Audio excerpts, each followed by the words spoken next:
بسم اللہ الرحمن الرحیم۔ السلام علیکم سامعین کرام، آج کا موضوع نیک لوگوں کی روحیں کس طرح قبض کی جاتی ہیں۔ ملک الموت ایسی نرمی سے نیک لوگوں سے بات کرتا ہے جیسے کہ ماں اپنے بچے سے کرتی ہے۔ اس وجہ سے اس کو یہ بات معلوم ہے کہ روح حق تعالی شانہ کے یہاں مقرب ہے۔ وہ اس روح کے ساتھ لطف میں پیش آتا ہے تاکہ حق تعالی شانہ اس فرشتے سے خوش ہوں۔ وہ روح بدن میں سے اس طرح سہولت سے نکلتی ہے جیسے کہ آٹے میں سے باہر نکل جاتا ہے۔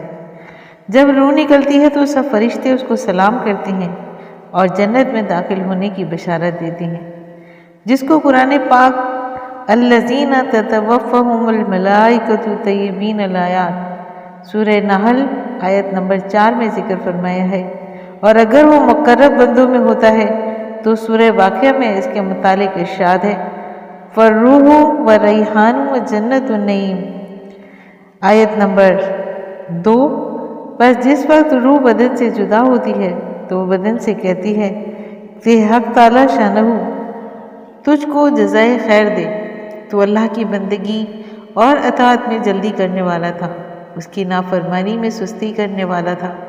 تجھے آج کا دن مبارک ہو، تو نے خود بھی عذاب سے نجات پائی اور مجھے بھی نجات دی۔ اور یہی مضمون بدن رخصت کے وقت روح سے کہتا ہے۔ اس کی جدائی پر زمین کے وہ حصے روتے ہیں جس پر وہ اکثر عبادت کیا کرتا تھا۔ آسمان کے وہ دروازے روتے ہیں جن سے اس کے اعمال اوپر جایا کرتے تھے اور جن سے اس کا رزق اترا کرتا تھا۔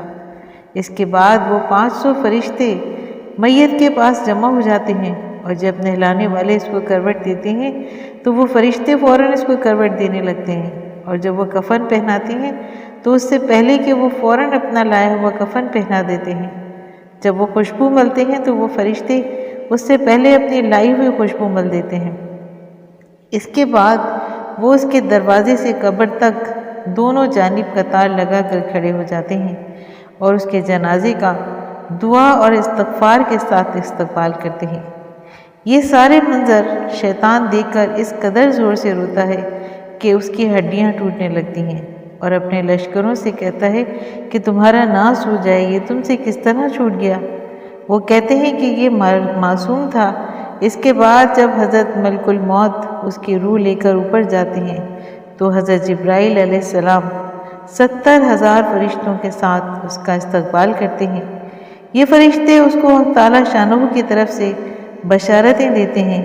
اس کے بعد جب ملک الموت علیہ السلام اس کو عرش تک لے جاتے ہیں تو وہاں پر پہنچ کر وہ روح سجدے میں گر جاتی ہے۔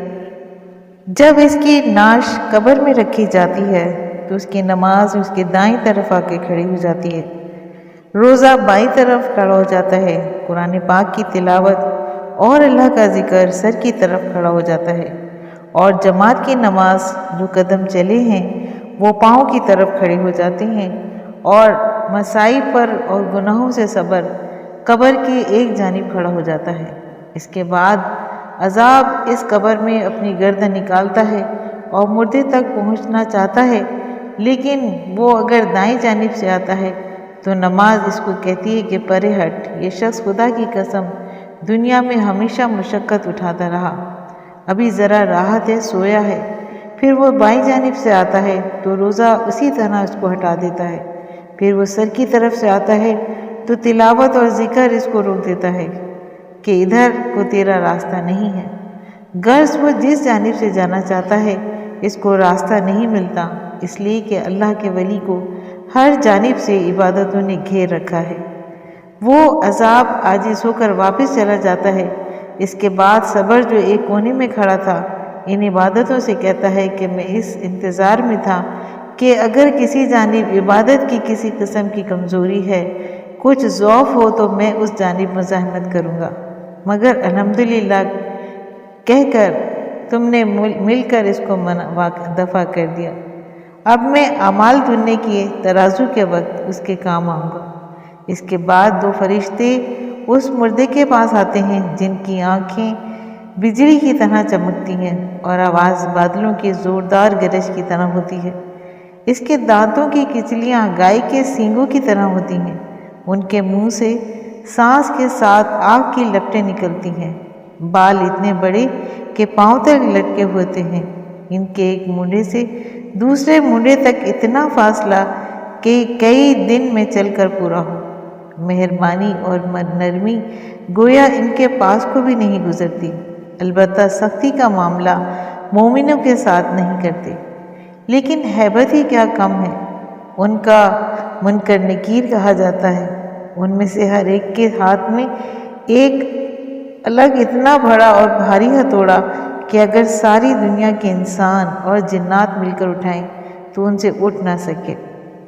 وہ آ کر مردے سے کہتے ہیں کہ بیٹھ جا۔ مردہ ایک دم بیٹھ جاتا ہے اور کفن اس کے سر سے نیچے سرین تک آ جاتا ہے۔ وہ سوال کرتے ہیں کہ تیرا رب کون ہے؟ تیرا مذہب کیا ہے؟ تیرے نبی کا کیا نام ہے؟ مردہ کہتا ہے کہ میرا رب اللہ جل شانہ ہے، جو وحدہ لا شریک لہ ہے۔ وہ تن تنہا مالک ہے، کوئی اس کا شریک نہیں۔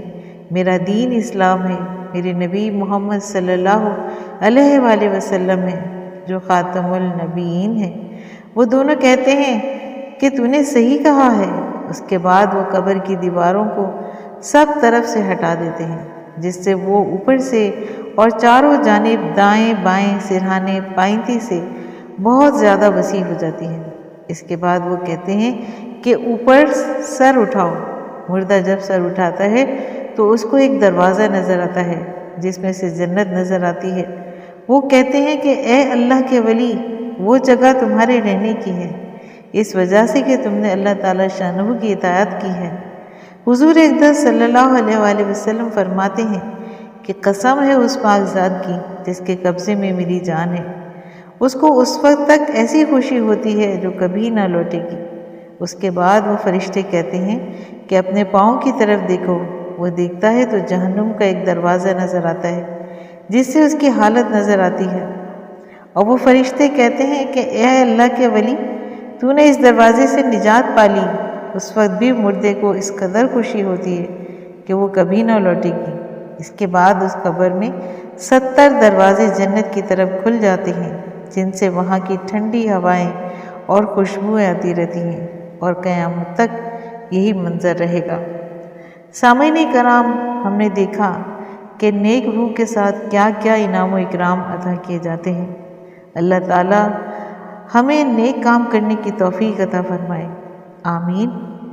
اگر آپ کو بیان پسند آیا ہو تو چینل کو لائک، سبسکرائب کیجیے اور بیل آئیکن کو پریس کیجیے تاکہ آنے والی نئی ویڈیوز آپ کو سب سے پہلے ملیں۔ شکریہ۔